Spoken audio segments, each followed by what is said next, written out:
Hello, everyone. Thank you so much for joining us today. My name is Angela Peacock. I was trained as a social worker and a therapist, and I'm a subject of the film Medicating Normal. I volunteer doing outreach for the film, and I host conversations like this one today. This is our 38th interview, and today our guest is Dr. Awais Aftab. I first met Dr. Aftab on Twitter, and I just enjoyed following the threads and all this very productive conversation about mental illness, mental health, psychiatry, what causes suffering, all these different ideas that I was exposed to. And I was just fascinated. And I have so much more reading to do after just learning even more about him. But we also, me and Dr. Aftab appeared in a Vice News article about the differences between critical psychiatry, anti-psychiatry, and sort of the mainstream narrative. I wasn't very happy with the article, but we'll talk about that later. So Dr. Aftab, he's clinical assistant professor of psychiatry at Case Western University. He has been actively involved in initiatives to educate psychiatrists and trainees on the intersection of philosophy, psychiatry, and history. He leads the popular interview series Conversations in Critical Psychiatry for Psychiatric Times, which engages with commenters within and outside the profession who have made meaningful criticisms of the status quo. He is an executive council member of the Association for the Advancement of Philosophy and Psychiatry and senior media editor for the journal Philosophy, Psychiatry, and Psychology. He can be found on Twitter at Awais Aftab. Welcome, Dr. Aftab. I'm so excited to speak with you today. How are you doing? Thank you. I'm very pleased to be here. I'm looking forward to our conversation as well. All right. So for the first question, in preparation for this interview, I read as much as I could on your blog. I read some of the critical conversations. A lot of them really opened my mind to new ideas that I haven't even thought about, especially around trauma and that I read that political article about post-traumatic stress. That was really enlightening. Right. So in a recent article there, you wrote, the failure to give due importance to philosophical foundations of the field has resulted in widespread confusion and has negatively impacted the historical trajectory of the profession. Can you explain this and also talk about the philosophical underpinnings of psychiatry and sort of that intersection of where philosophy and psychiatry meet? Yes, certainly. So I think philosophy of psychiatry is an area that has received a lot of scholarly attention over the last 3 decades, I'd say, especially I think beginning late 80s or early 90s. A lot of, I think there was a new generation of scholars in multiple disciplines, which include psychiatry, psychology, philosophy, history, sociology, anthropology. And people started tackling various conceptual and philosophical aspects that relate to psychiatric practice, psychiatric classification, psychiatric theory, psychiatric treatment, and this was also partly a response to the earlier the so-called anti-psychiatry critiques of the 60s and 70s. So the first generation of critiques that had come from people like Thomas Szasz, R.D. Laing, Michel Foucault, they had that presented a certain pretty severe critique of psychiatry that raised very important points, but the general sentiment was that many people found their answers to be unsatisfactory. That the general sentiment was that they were raising very important conceptual, philosophical, ethical questions, but their own answers to those questions left something to be desired. So these questions were taken up by a whole new generation of scholars, which many of them included psychiatrists as well, and the result is that we have this body of literature that is pretty rigorous, and thoughtful and nuanced in many ways. The problem is that even though this work has been going on in an academic and scholarly sense, most of it has been restricted to peer-reviewed journals and sort of it has remained within philosophy of psychiatry conferences and academic silos, and its impact on mainstream psychiatry, on general psychiatric practice has been pretty negligible for the most part. The mainstream psychiatry, especially in the way new psychiatrists are trained and educated, they don't show the same sort of awareness of these philosophical and conceptual considerations that have been pointed out by philosophers and scholars. And I find the state of affairs to be particularly problematic. And I've been working to try to sort of like change that. I've been working to try to make sure that psychiatrists, particularly trainees, are more informed and more aware, more conscious of these dimensions. And they do have quite a lot of impact. Psychiatry in its general practice, has been working with certain assumptions, and those assumptions have been lurking in the background. They haven't really been questioned in a way they should have been. They haven't really been brought to the forefront in the way they should have been. And in that in general has a lot of detrimental impact, because I think, these questions, these assumptions relate to things such as, when it comes to psychiatric diagnosis, how do facts and values intersect? What sort of notions of disease, health are we operating with? What are our ideas of, sort of, for example, something that has become a bit more popular, like categories versus dimensions? What is the nature of scientific explanation? And then how does how does our understanding of what science is supposed to do, and our best understanding of scientific theory, how does that apply to how we discuss things in psychiatry and present theories in psychiatry? And particularly how we approach what is called levels of explanation, sort of like studying things at multiple levels of organization, through multiple explanatory perspectives, and what is the role of reductionism in that. So psychiatry has had various sorts of assumptions in this regard. Those assumptions have been problematic in many ways. And I think one of the tasks of philosophy of psychiatry is bring those assumptions to the forefront so that we can openly discuss them, we can openly criticize them, and discuss alternatives, answers. It almost feels like a deepening of understanding rather than, surface level. It's a deepening. Yeah. It is certainly, yes, yeah. And I think, and it's basically a realization that these things do exist in the background. It's just that we weren't paying attention to them. It's sort of like it certainly opens you up to all these new questions and all these new assumptions that were previously hidden. Yeah, I like it. Yeah. All right. So I also enjoyed, there's some recent threads back and forth about kind of the difference between mental illness as a disease versus, mental illness as like a sort of an experience that people go through, especially when it comes to psychosis. Can you briefly explain, because I think the film kind of subtly hints toward, maybe it's not a disease, it could be something else. So can you briefly explain those different perspectives and maybe the points of agreement and disagreement? Yeah, I think the challenge when it comes to many of the popular sort of like debates and discussions in this area is that people use these terms. They're like, they use disease, they use disorder, or understandable reaction, etc., etc.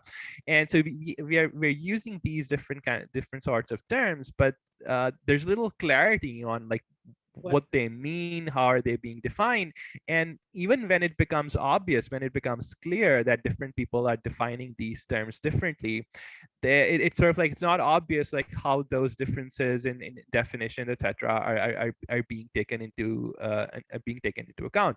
Now, for example, certainly we can understand disease in a relatively narrow sense, and we can sort of say that only in instances where, let's say, we have evidence of a neuroanatomical pathology, or we can sort of identify a certain sort of physical process that has gone wrong, that's the narrow sense in which we use the word disease, and by that definition, most things in psychiatry would be excluded. But sort of there are other sort of people who use the word disease, or relatively more commonly disorder, illness, in broader ways, where sort of where they're using that to capture various sorts of distress, various sorts of impairment that can be tackled by different sorts of interventions that clinicians have to offer. So I think when we go into these debates into sort of let's say whether psychosis is a disease or not, whether what sort of a thing a disease is, we need to have clarity on what these terms are, and we have to have some sense of navigating the differences in definitions, that even if two people define these things differently, we still need to be able to figure out how to negotiate that difference and how to apply that to the things that are in front of us, to the facts that are in front of us. So some of the differences in perspectives about these debates on mental illness are descriptive in the sense that what descriptive terms are we using to describe them, and they have these definitional challenges. But then there are the other differences are explanatory, where different people are offering different explanations of what these psychiatric conditions are. So for example, like a classic disease understanding would be that someone would say that various psychotic disorders, various mood disorders, they are in fact brain diseases, that they're, that something has gone wrong in the functioning of the brain or the brain tissue.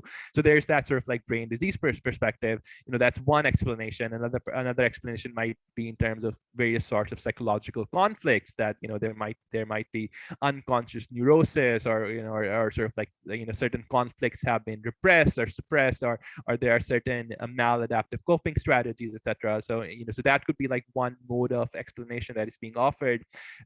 Recently, some people have started applying systems thinking to psychiatry, where they see mind brain as a complex system, and they talk about stable patterns within the system. So psychiatric conditions are seen as relatively stable patterns of behaviors within this complex dynamic system.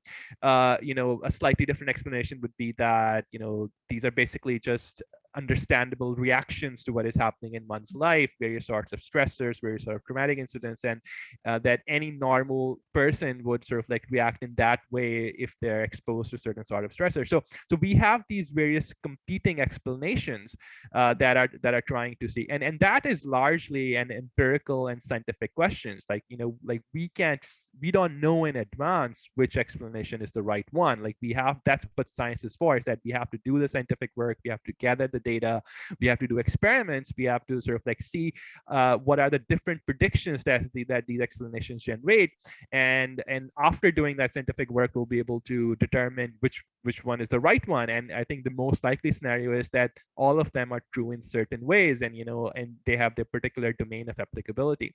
And important sort of like consideration though is that I think oftentimes people interpret the biological side of it rather narrowly. So they only sort of like say that if you're talking about biological causes, but we're only talking about discrete disease entities. But I think the merging sort of like recognition is that even when biological, it's probably inevitable that biological mechanisms are involved in some way. So biology is involved, regardless of what explanatory perspective you use, but it may not necessarily be dysfunctional or diseased in neurobiological terms. So I think that's also an important differentiation to make, is that when we are tackling biological perspectives, especially biological causation, are we talking about specific pathological processes? Are we just simply talking about involvement of biological mechanisms, and and these biological mechanisms may or may not be abnormal or dysfunctional by themselves? I like that you're kind of pointing toward, like, there isn't even language. It's just kind of a I don't know, like a pointer. Like when we say psychosis, we point to a certain thing that we think we know, we know what's going on, but we're not really sure. So it's just the bluntness, I guess, of the language, that the language isn't quite there yet. It is, yeah. I think that is a big challenge, is that I think our descriptions have been holding us back in our development of more nuanced understanding. Now, I think like everyone recognizes that psychosis by itself is not one thing. It's a collection of many different things. So, but how do we sort of like how do we make it more precise? How do we sort of like take a more sophisticated approach towards it? And this was the hope of the classification manuals in the 70s. Is when DSM-3 and ICD sort of like 8 were being developed. The idea was that if we can be precise enough in our descriptions, then we can use these to build better descriptions. But a lot of things went wrong with that project, and that really hasn't produced the fruits that we needed. And some of the division specific constructs that they use have ended up having problems of their own. So people have started sort of like shifting back and started using these broader terms again, sort of like things like psychosis spectrum or psychosis, psychosis as a general term. And again, sort of like the more broader term we use, the less we can say about it confidently, because nothing is going to apply across the board. Right. Even when people say to me, like, I have anxiety, I'm like, well, but what is that like? How does that show up for you? What does it feel like? Because anxiety is also a spectrum, a little bit of social anxiety that you're nervous to, I'm paralyzed and I can't leave my house. Like, it's just this big thing. Right. And I think another thing that has happened over the last 4 decades is that our ordinary language has become, so to speak, infected by this clinical terminology. So like, so we don't talk about sort of like sadness or loneliness in our, we just sort of like use the vocabulary from psychology and psychiatry and say, oh, I'm depressed, or, sort of like, or, so that distinction that, like everyone gets anxious, sort of like, so like we have the same word for our everyday worries as we have the word for sort of like severe crippling sort of conditions that many psychiatric patients face. And that's the problem, is that that clinical terminology has become ubiquitous to a point that we don't even have the words to describe, like, what happens in our normal ordinary life from what happens in the clinical settings. And that is also a problem, is that like we need to have some specificity in the language that we are using in the clinic that is different from the ordinary language that people are using in their ordinary lives. It's very true. It's almost permeated the culture where people say, like, I'm so OCD, or my ADHD is acting up again. And it's like, maybe you just have a concentration issue because you're on your phone too much. It doesn't mean you have clinical ADHD. Yeah. And that presents two risks. Like, one is that it presents the risk of over medicalization. It's that people who don't really need any sort of treatment, who don't really need any sort of assessment, now they begin to think that maybe something is wrong with me and I should go see a doctor. But at the same time, it erases the more individuals with more severe psychopathology. Is that if everyone is a little bit OCD, then people who genuinely have OCD and really suffering, they have been deprived of the tools that they need to express the severity of their impairment. This is kind of a risque question maybe, but how did that happen? How did this permeate the culture so much? I think to a great extent, I don't think there's a simple answer to that. I think there were like many different forces, but to a certain degree, this has to do with the anti-stigma campaigns of the 90s, where sort of where what they did was that they relied on simplistic descriptions of psychiatric symptoms, and they started saying that if any of you experience these symptoms, maybe something is wrong and go talk to your doctor about it. And I think that they were it was done in a very blunt way. It was done in a very unsophisticated sort of way, that, and so I think so these anti-stigma campaigns, I think basically simplified psychiatric symptoms and just applied them indiscriminately across the board. Another thing is that I think pharmaceutical companies started doing direct to consumer advertisements, so now sort of like people are getting exposed to sort of like these terms on a routine basis. They're watching TV and suddenly there's an ad talking about depression and feeling worried and etc. And I think in the 90s, I think partly in response to these things too, and with the development and promotion of new medications, I think general media started becoming interested in that. There were like a number of like high profile books, number of memoirs. So these are sort of like things that became like commonplace in the media, such that your morning show host is talking about that, and people are writing about it in magazines. And so I think a lot of these factors led to this. So it became sort of like a cultural phenomenon. Talking about psychiatric conditions acquired a certain cultural significance that I think further erased this distinction. Yeah, that makes sense. So speaking of language, later in one of your other blogs, you wrote, I find myself increasingly impatient with definitional debates. Any debate of substance needs to move beyond definitions to an exploration of disagreements of facts and values. Something we seem to be increasingly incapable of, devoted as we are to solopistic, I can't say that word, models. So first, what do you mean by the models? And can we talk about how would we explore our disagreements of facts and values about mental health? And what would that look like in the real world away from social media? Yeah, so this partly kind of like I think this touches on something I was saying in my last answer as well about people using different terminologies and different terms and having to negotiate their differences. And I think and so that comment was sort of like born out of frustration, and because I was noticing sort of like these debates happening, that one person says that I define disease in this way, so like so this thing is not a disease by my definition. Another person says, well, I define disease in this way, so by my definition, it is a disease. And the thing is, like like we are free to define how the things we want. I mean, like definitions are sort of like are an instrument of sort of like a tool for describing something. But at some point, we have to sort of like go beyond our definition to sort of like say, well, okay, so so you have a different definition than mine. So aside from this disagreement about definition, like what are the facts that we disagree on? So like so let's say we're talking about psychosis, and one person says that psychosis is a disease by my definition, and this could be like impairment, distress, whatever. Another person says that psychosis is not a disease by my definition, and and they use a narrow definition of disease or something. So they can spend eternity just arguing their own definitions, but the point is, like, let's move down. What do you disagree about? Sort of like what do you have disagreements on? What causes psychosis? Do you have disagreements on what sort of interventions are helpful? Do you have disagreements on, like, what explanatory theories we have to describe it? So like so let's talk about that. So let's just acknowledge that we have these differences in definitions of terms. So let's acknowledge that. Let's move beyond what is of substance that we disagree on.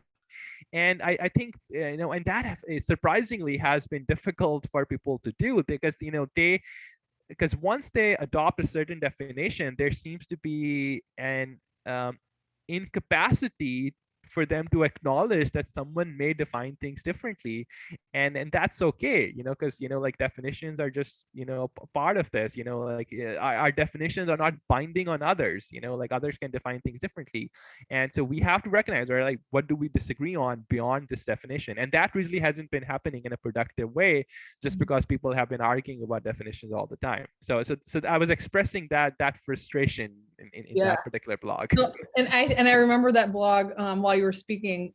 There's this, it was kind of like you were exploring, like, what is that about? And the way I see it, just from my different perspective, is like, and I think you hinted to this, that if you define it this way, then the medical community would treat it. If you define it this way, then the community would treat it. So it's almost like an argument over whose house does this belong to? You know what I mean? Right, exactly. And so people think that these definitions have immense amount of power, that we can define the legitimacy of certain institutions.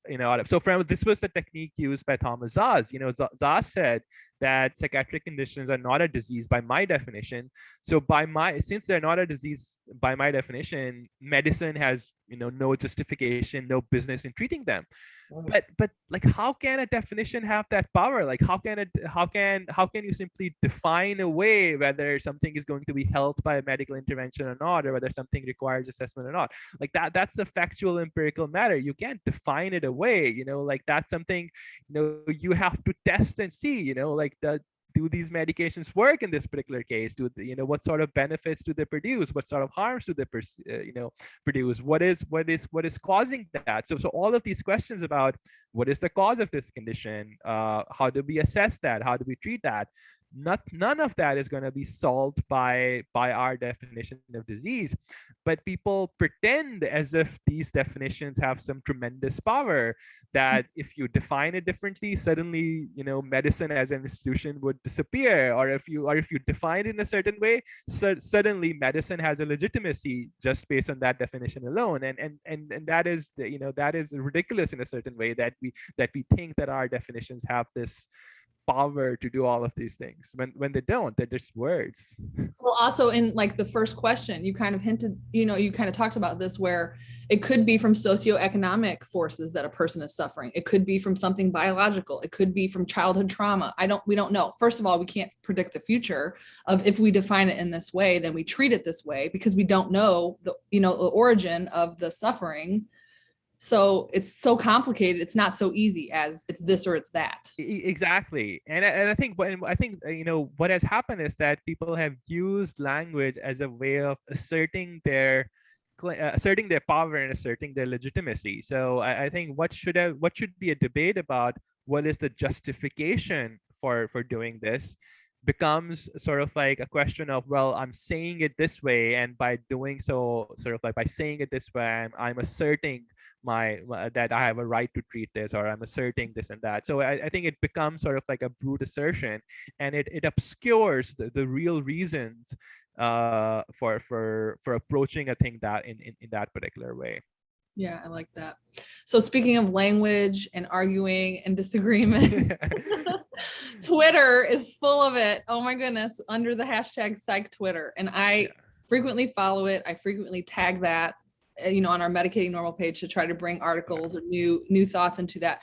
So can you tell me about your experience on Twitter, and have you found it to be in any productive way? Has it changed minds? Has it brought about productive dialogue? Like, what are your thoughts about psych Twitter?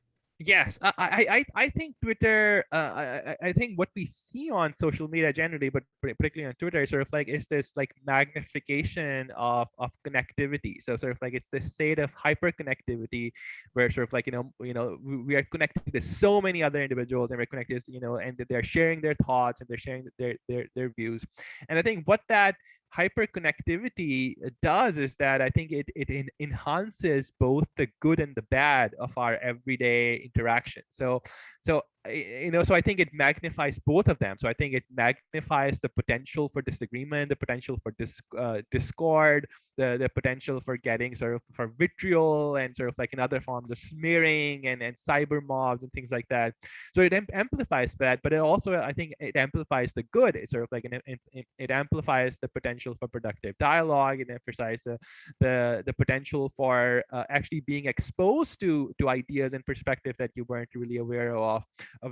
I think it accelerates the process of critical dialogue and scrutiny, which is an essential component of like any scholarly endeavor. I think it makes it easier for scholars, scientists, researchers, communicators who are otherwise scattered across the world to sort of like be in touch and form engage in various sorts of collaborations. So I think it enhances both the good and the bad. And I think it also presents challenges for us as individuals, because I think it presents various sorts of temptations to us. I think it offers us the temptation that, hey, this person said something, sarcastic to me, like, so I have this, like, someone could have this impulse. I'm gonna sort of like, respond, lash out with anger. I'm gonna try to sort of like, respond with something even more snarky or sarcastic, or I'm gonna respond sort of like, it's people, for example, who might have more narcissistic egos. They just like might find the constant critiques on Twitter very aggravating, and they might just sort of like be furious all the time doing that. So I think it also magnifies the human element of sort of like of all of this, communication and science and philosophy and psychiatry. So no wonder sort of like like Twitter is such a mess in many ways, because I think both the good and the bad is being amplified. And I think what I have done is that I think I try to use a lot of discretion, and I try to be sort of like careful in what sort of engagement I have with other people. So one thing, as a general rule, I don't try to convince other people. Like if someone disagrees with me, I'll sort of like I'll try to sort of like scope out what is the nature of that disagreement, but I'm not gonna make it my focus that on at all costs I have to change this person's mind. I think at a certain point when disagreement becomes obvious, you just have to sort of like acknowledge that, and sort of like stop the effort that I'm gonna change this person's mind at all cost. And I think you have to like I think you can't take all disagreement personally. I think people have many different perspectives. They have many different thoughts about these things. They're coming from many different backgrounds. I think we have to learn from the disagreement where we can, and we have to stop seeing that just because someone disagrees with something we're saying, they're personally disrespecting me, and how dare they disagree with me on a public platform. Mm-hmm. And I think with something like Twitter, I think it democratizes sort of like discussion. So like and it removes some of that power differential. So like any random person can say anything to a very well respected scientist. So in that person in their own department might have a lot of power, and no one might dare say anything to their face. But on Twitter, there's no inhibition like that. Anyone can say anything to their face. So I think we have to be mindful, and we have to be careful. And I think if we keep in check our own sort of like personal tendencies towards escalation and aggravation and taking everything personally, and I think if we connect with the right, if we find the right community, I think it can be extremely helpful. I personally, I think for those reasons, I have found it an excellent resource, and I think Twitter has led to tremendous personal growth for me myself. But I also know of colleagues who didn't sort of like handle Twitter quite well, and Twitter in fact was a source of psychological detriment to them, and and many just kind of like eventually got frustrated and left. So I think it depends partly on how you choose to engage with it. Yeah, I like that. I definitely feel myself getting activated, and I'm like, Yeah. don't argue, because I feel like arguing just puts a person in the corner, and then they defend their beliefs even more. So it's like, you're really not changing anyone's mind if you argue. It's better to just engage calmly and, regulate your own self and don't freak out. It's hard though. Sometimes it's really hard. It is hard, and I think in some ways Twitter is designed to feed off on our emotions. So it's not a bug of the system. That's how it's designed. That's what it is designed to feed on. So it's no wonder that we find ourselves being so emotional on it all the time, and that's the danger of it. Mm-hmm. So we got a couple comments that Yeah. came in that were actually really good, but they're back one question, but I just Okay. got okay. Sure. So one of the person says, so who becomes responsible for identifying the appropriate language for mental health impairment, and is it the ones who are also responsible for the treatment? Because to me that seems like a conflict of interest. What do you think about that? Yeah.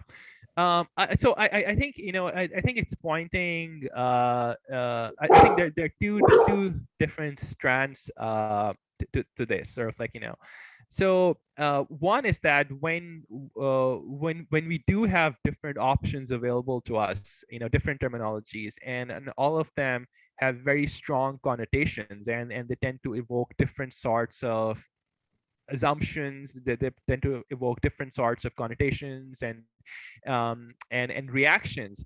Sort of like how do we negotiate that difference, and who gets to have the final say in that? Right now we have certain associations and organizations that through various historical accident, you can say, have taken up that responsibility, and they sort of have that power to decide which terminology gets to be the officially sanctioned one. I think that is for historical and professional reasons. That certainly doesn't sort of like has to be the case in principle. My own sort of like opinion is that I think when we're dealing with terms that have strongly different connotations and evoke different responses, I think we should switch to sort of like terms that would be like more acceptable to all parties, and terms that don't evoke the same sorts of connotations. So I think, so for example, I think when it comes to I think psychiatric conditions, I think terms such as, I think, disorders, diseases, I think can be problematic for some reason, because I think even though people might define them a certain way, they other people can still interpret them as being pathologizing, and having sort of like the implication that something is wrong with you and something is broken in you. And I think if you want to avoid that, we have to switch to terms that are comparatively more neutral, something like conditions or problems or something like that. So I think one thing is that I think profession and professional communities have to make that concerted effort. Um, to try to sort of like recognize that there is this disagreement over these terms, so let's adopt something that is more neutral for the purposes of disagreement. The second is that historically, um, the patients, or like the patients, consumers, clients, survivors, the people to whom these diagnoses and these treatments have been applied, they haven't had much of a say in how they get described. And that is a problem, and that is a serious problem, and I think that has only begun to I think began to be noticed in recent decades. And I think everyone is recognizing that this sort of power imbalance is not good. It's not good ethically, but it's also not good for science. And in fact, good science and sort of like good scientific norms demand that we not marginalize and exclude any particular group of individuals. And in the case of psychiatry, patients, clients, survivors, consumers, service users, they are the group that have historically been marginalized. They have been silenced, and they haven't had any sort of say in how they are being described and how they are being treated. So I think it's an essential goal for the scientific community to involve uh, uh, these individuals in all sorts of debates in regarding what terminology is most suitable for them, and what I don't think there's a right answer, but I think we do have some indication of what is the right process, what is the methodology that we should adopt. And I think the answer is clear, is that our methods should be something that include rather than marginalize patients and service users, and that our goal should be to utilize terms that are as neutral as possible without invoking undesirable connotations. I like that. I like that. So one of the main reasons I wanted to interview you the most was that you engage with professionals and people from inside and outside of the mental health community on your blog over at Psychiatric Times. Those conversations are public, and they're open to psychiatrists or mental health professionals and people just like me, the lay public, to read at any time. So we at the Medicating Normal team, we try to do the same thing, where we engage with mainstream audiences, like the consumer organizations, academic centers, but sometimes we're just kind of ignored. So I just want to know, how do those critical of the current system more effectively engage with the mainstream to improve patient outcomes? Because I do think we all want the same thing. We just want people that need help to get help that doesn't harm. So, and also with that, how has your own thinking changed over the course of doing all these blogs with the people that are critical? Yeah, I think a big challenge has been, I think that I think probably since the time of in the historical sense, the anti-psychiatry movement in the 60s, things have been the whole discussion has happened in a very polarized sort of framework. Is that on one hand, we have people who strictly insist on the medical legitimacy of psychiatry, who strictly insist that that we have to adopt the disease perspective, and they might, for example, insist that there are disease entities and there are brain diseases, and and we have to approach them sort of like with various sorts of medical interventions. So there's sort of like this medical model based and somewhat, and quite often it takes a very reductionistic sort of tone, is that sort of like there's this sort of like the medical model group, and they insist that that's the truth, and anything else is we can't consider that. And I think, and on the opposing side, sort of like you have, I think sort of like people like Zaz, and people who have been inspired by him, who sort of like refuse to acknowledge that there could be like any medical legitimacy when it comes to psychiatric conditions at all, that we're simply labeling individuals who are socially deviant, and there is no sort of like such mental illness is a myth. And so it's sort of like it's an unhelpful dynamics, and it's an unhelpful polarity. And I think this is like partly, and I think, like in a way, this has been generated because sort of like this blindness and devotion to sort of like one's own thinking, and then not being able to recognize other sort of perspective. And I think so. Future, and I think all of this got aggravated, particularly in the 90s, when there was this huge emphasis on biological research and the decade of the brain, um, and sort of like, on genetic research. And so I think that, they went sort of like fully on board in that brain disease model direction, and that sort of like also obviously generated this reaction. And so a lot of people who were trying to make like reasonable criticisms of sort of like of this sort of reductionistic thinking, or this sort of rather crude medical thinking, they weren't really quite taken seriously by the establishment. So there was this like there was this tendency that any position has to be either go extreme, or sort of like, or it has to collapse into the mainstream thinking. Now, I think philosophy was able to resist that to a great degree, and I think philosophy of psychiatry, as an academic discipline, I think I think developed a culture where I think they were able to transcend this polarization, this dichotomy, and they were able to, I think, produce very sort of like sophisticated, nuanced, elaborate critiques. But at the same time, I think they were academically quite insulated, and I think the popular debates were still quite polarized, even though whatever was happening in the philosophical circle, wasn't quite polarized in the same way. And I think what is I think happening with my generation, with sort of like, with these young psychiatrists who are a bit more philosophically informed, is that I think they're trying to sort of like move away from these unhelpful polarities and try to inject sort of like that philosophical approach, where we don't necessarily have just two answers, but we sort of like, we have a wide variety of ways in which these things can be taught.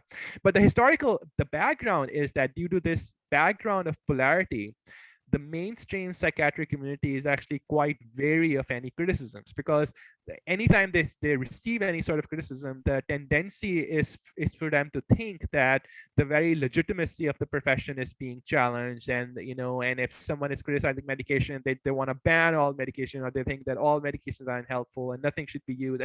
So there's that immediate sort of like visceral reaction that the criticism is coming from a place of bad faith, or the criticism is coming with the intent to delegitimize the entire profession. So that generates an emotional reaction, and sort of like, people don't quite engage with that. And I think, and to a certain extent, I think critics have been overreaching in their criticisms as well. I think where they've been making, I think, broad statements about just eliminating the entire diagnostic system, or just like, characterizing all psychotropic medications. And I think any sort of universal generalization is not going to be helpful in that sort of thing. And I think one of my goal of the series was to be able to have these discussions, but without that threat of delegitimization hanging in the background. Is that we're sort of like, we're calmly and sort of like otherwise philosophically, scientifically, we're looking at these ideas and arguments, but everyone is on board, is that these arguments are not being presented in bad faith, or these arguments are not intended to say that psychiatry shouldn't exist, or we shouldn't that there's no legitimacy to depression, etc. So I think once we present these critiques in a manner that are not threatening to sort of like to the idea of legitimacy, I think people are much more receptive. And I think that has been the approach that I have used in my teaching as well, is that I think it's sort of like I present these arguments and these perspectives in a manner that doesn't evoke that immediate visceral reaction that I'm threatened and I need to sort of like react as if my survival depends on it. I think and that takes some effort. I think, and that takes effort because we are operating within this historical space that has historically been polarized. It's not gonna magically disappear. So we have to be conscious of that, and I think we have to make scientific criticisms, we have to make philosophical criticisms, but we have to present them in a manner that they're not immediately dismissed as being too radical. No, and this is such a fruitful thing to think about, because even in like when we present the film, we always say we're pro-informed consent. I say it myself in the film. I'm not anti-medication. I am pro-informed consent. I say it. And still, even if I've had this experience in social work school where another student and me were getting to know each other. And I said, I was harmed by a medication. And the second I said it, I didn't say anything else. Yeah. She just completely freaked out and was like, well, I have ADHD and my medication helps me. And I was like, I'm not talking about yours. I was just sharing my own experience. So it's almost as if you even mention anything, like it could be the most benign, well-meaning comment, anything around medication at all, people have that immediate visceral reaction, like, don't take my meds, or, and I'm never coming from that place, but it's just interesting to see that. And I like the way you explained it. Yeah. I think another aspect of this is that I think we have to be sort of like, I think in our criticisms, we have to acknowledge the ground realities, and we have to acknowledge that there's a certain way that this system operates, and that clinicians are working within that system. Like clinicians have laws to follow, they have standard of care guidelines to follow, they are and they cannot simply choose not to follow these things. And I think to the extent that we make clinicians and individual people the target of our criticisms, that's not gonna help. The system has to be the target. The system has any meaningful change is going to happen at the institutional level.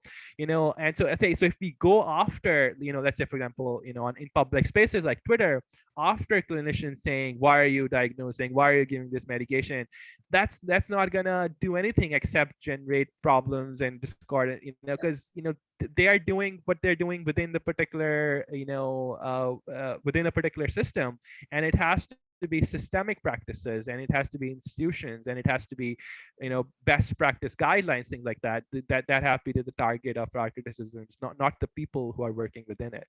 So true.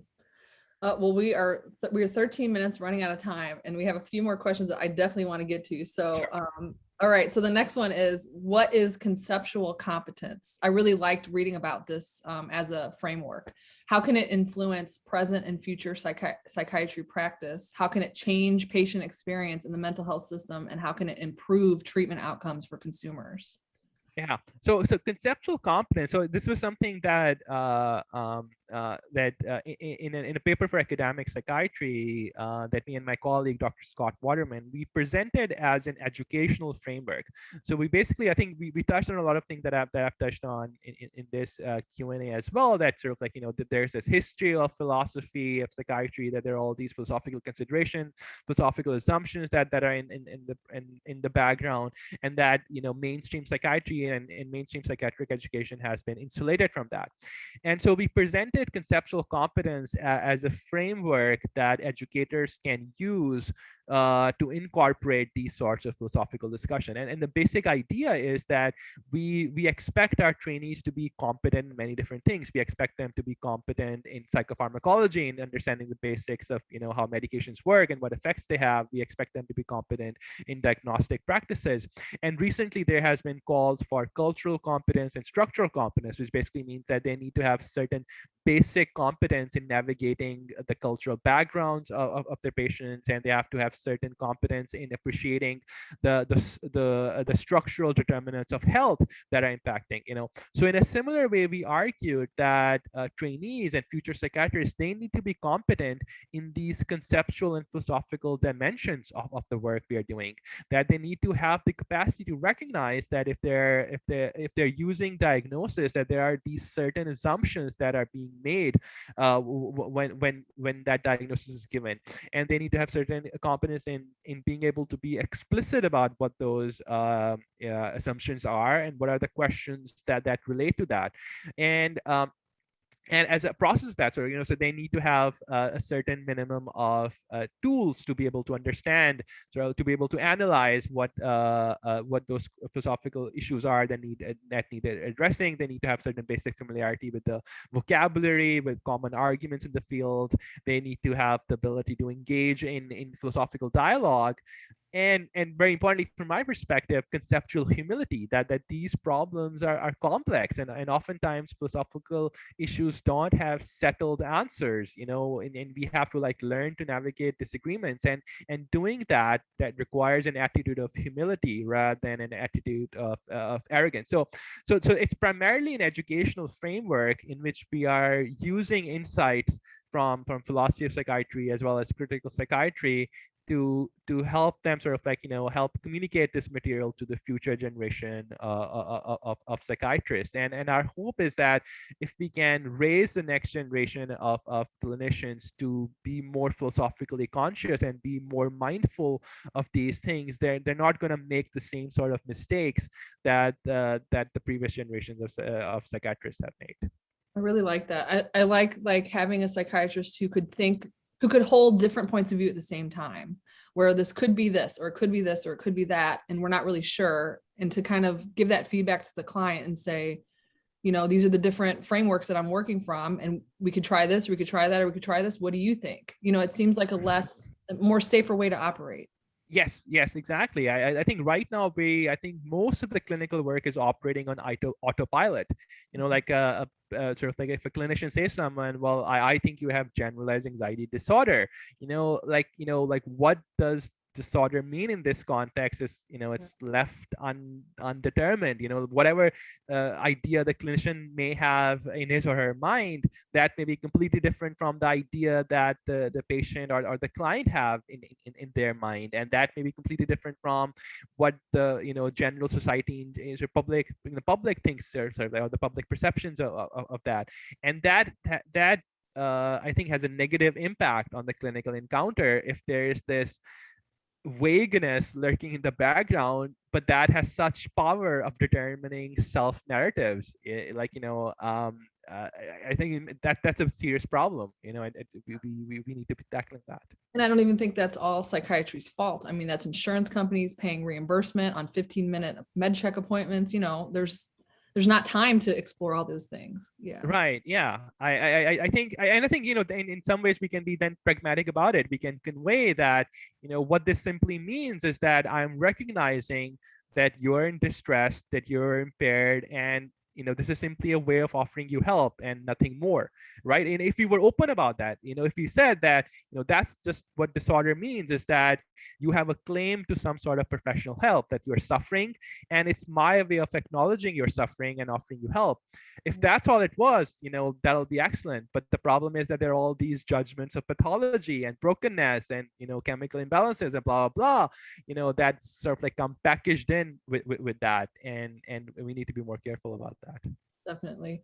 All right. So you were one of the first psychiatrists to get to watch Medicating Normal before it was even finished all the way, many, many months ago. And that review is something we hold very dearly. Our whole team loves the review that you wrote.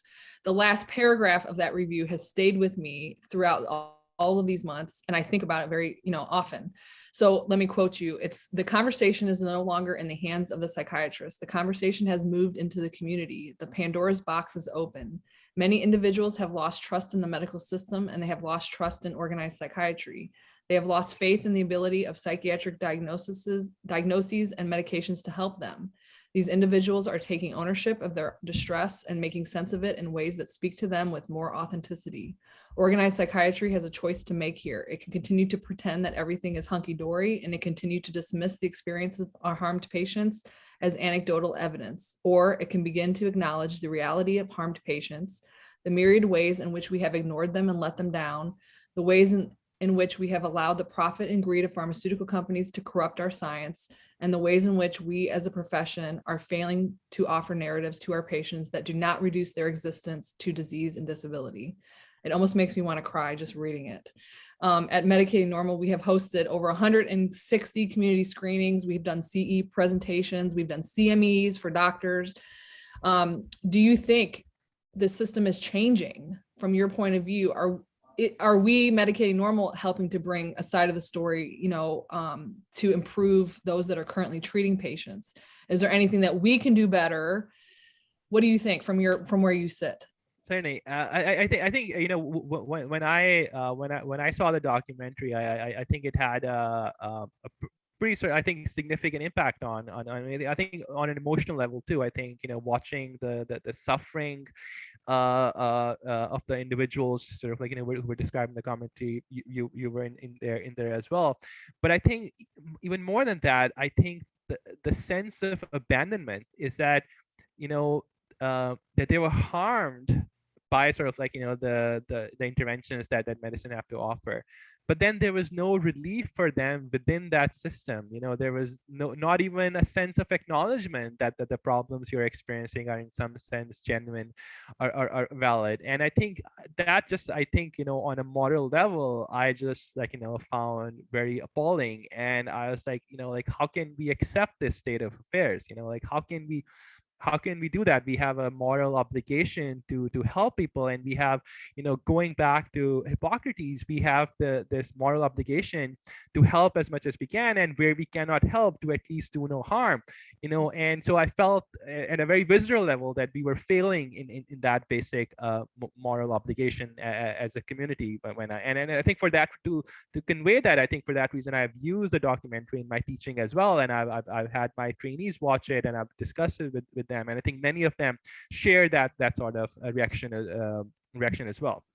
And I think because of that sense of abandonment is that the harmed patient community, they haven't had the help and the resources, from the community themselves. So they have had to figure out things themselves. They have had to figure out, how do we help ourselves? So they have generated this body of knowledge, using their own resources, and they have sort of like, begun to sort of like, as I said, take ownership, and they have started using perspectives that speak to them more than the sort of like, the medical perspectives do. So I think, medicating normal, I think, has been really instrumental in, I think, raising awareness about that. I think raising awareness that, these are genuine problems that exist, that this is a discussion that that needs to be happening, and this is something that, we need to address in meaningful ways.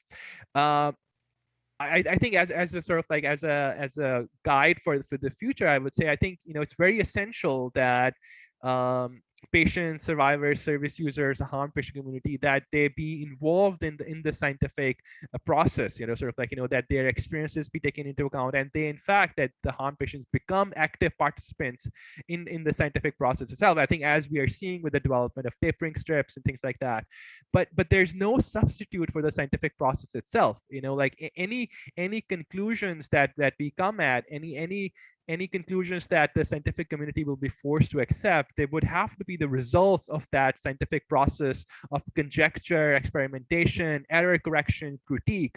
There's no substitute for that. And I think when I think communities take ownership of sort of like, I think, of these questions, but they don't have the scientific tools, I think things can take a disastrous turn as well. And I think we have seen that, I think, in some ways with the anti-vaccination community, is that, they have been concerned about various sorts of issues about vaccine, but the approach that they have taken has not been scientific at all, and has resulted in various sorts of misinformation. Right. And so I think that's the danger. I think that's the worst case scenario, is that a community is taking ownership of the questions but not having the right tools to then. And I think for things like that, I think the scientific method is essential. We need participation from patients, harmed patients, community, service users. They need to be inactive. They need to be, and so I think it is the goal of people like me and other researchers and other scholars to actively include and provide, sort of like, educate them, provide them the tools that they need. But I think at the same time, it's the responsibility of people such as yourself to ensure that that we don't bypass the scientific considerations, and that we don't bypass the scientific method and the scientific process. I like that. It's like more of a collaborative way to address the solutions to the problem of the harmed, But yeah, and often when I speak to like CME audiences, CE audiences, even me, being trained at WashU in St. Louis, I was like, what do you mean there's a whole community of people that are like helping each other taper off of medication? What? Without doctors? Like, I was blown away by that. I never knew of such a thing, but I often say, like, that was a consequence of the, invalidation or the ignoring of patients that were coming to their doctor saying, I think this medication harmed me, or I want to get off and I don't know how. Right. And because we don't have that conceptual framework, that's kind of what the patients were left to. Right. So, so the challenge for, I think, folks such as yourself is that, the unfortunate reality is that, if you're going to be an active participant in these debates, then you're going to have to learn, like, what discussions have been happening in the philosophy of psychiatry community, or in the psychiatric community. Like, if we are going to advance things meaningfully, scientifically, philosophically, there's just no bypassing the sort of like the scholarly processes of doing that.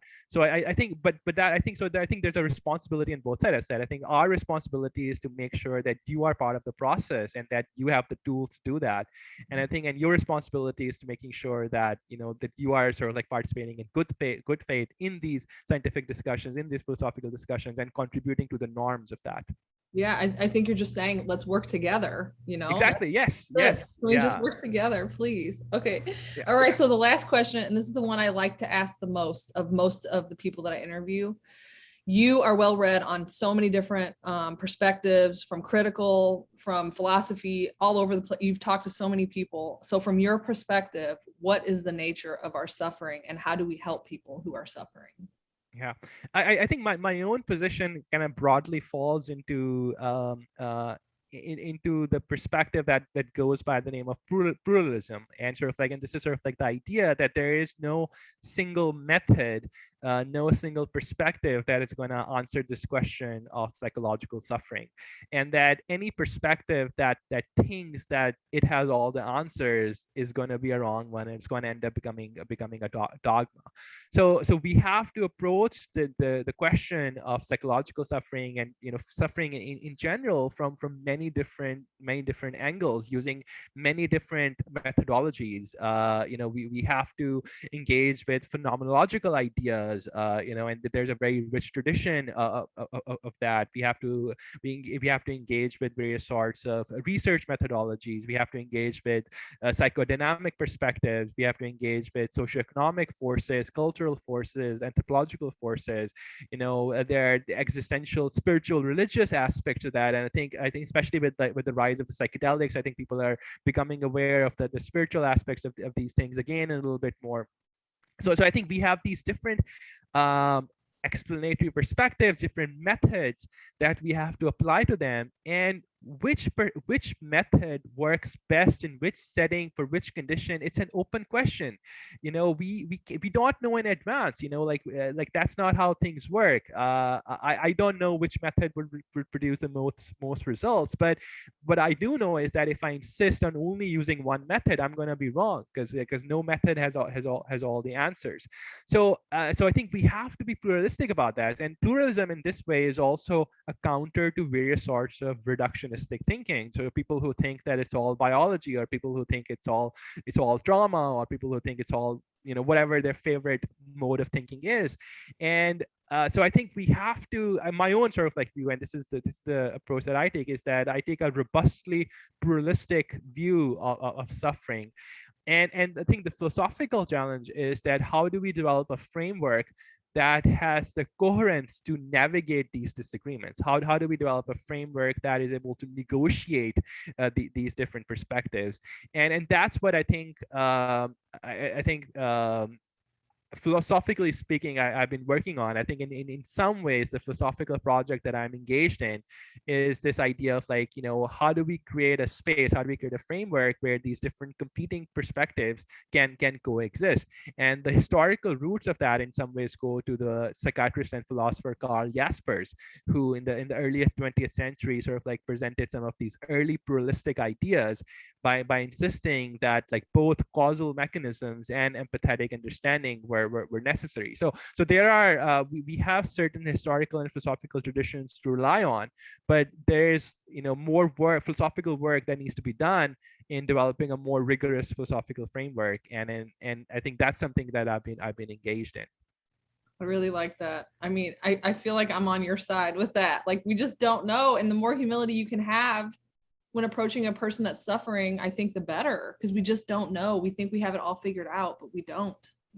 Right. And I think, people come into the area of mental health with their predetermined agendas, and that they think that they've already figured out the truth, and they're coming in to apply that, to psychiatric conditions and psychological problems. And and people have been doing that, through all of history. Every couple of decades, some other perspective gets the power, and they apply it, that perspective, everything. And that doesn't work. That hasn't, generated any sorts of, meaningful advancements. And the only way I think we can move forward is by recognizing the complex nature of these conditions and the need for a plurality of perspectives. I love it. Yeah. So Dr. Aftab, please share with our audience where they can find you if they'd like to read about, the things that we're talking about today. And can you also share any closing thoughts you'd have that you'd like to tell our audience? Yeah, I think in terms of I think finding me, I think on Twitter, I'm very accessible at Awais Aftab. I also have my personal blog, awaisaftab.blogspot.com. The Psychiatric Times series is also accessible. You can just Google conversations in critical psychiatry, Psychiatric Times, and you'll come to that. And I think one of my goals with this series was to make things accessible to sort of a wide sort of diversity of people with different backgrounds. And I think if you're confused about where to start and you want to explore but you don't know where to begin, I think the Psychiatric Times series I think offers you a good introduction, and I think points you in different directions that you can further pursue to learn more about these things. And I think as a final note, I think I'll just emphasize that I think there's a very rich philosophical dimension to psychiatry, and I think philosophical questions deserve philosophical answers, and I think we can't be dogmatic about it. We can't sort of just assume that we have figured everything out based on whatever perspective we value or how we define things. And I think we have to aim for philosophical clarity. We have to aim for negotiating disagreements, and then we have to figure out the hard work of actually doing the science and figuring out sort of what the empirical reality of these things is. Absolutely. Excellent. I am a fan of your blog now. As much as I've read last week, I'm I just barely scratched the surface and I want to read more because it's just opened my own mind. Because I'm always even when I was learning how to be a therapist, I was like, what is this therapy thing? What am I doing? I don't even understand what I'm doing. And there's just not that.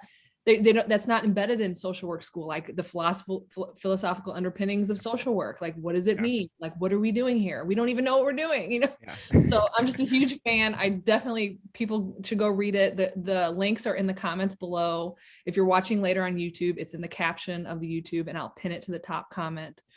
So just thank you for saying yes to my invitation. Thank you for coming. Thank you for all the work you're doing to bridge this gap between both sides and in between and middle, and just opening our minds to new ideas. And I want to thank you for all the excellent work that you're doing, and I want to encourage you to keep it up. Thank you. I promise. There's nothing I'd rather do. Okay. All right. So to everyone in the audience, thank you for joining this live discussion. If you haven't seen Medicating Normal, the film yet, please check our website at medicatingnormal.com. You can see a list of upcoming screenings.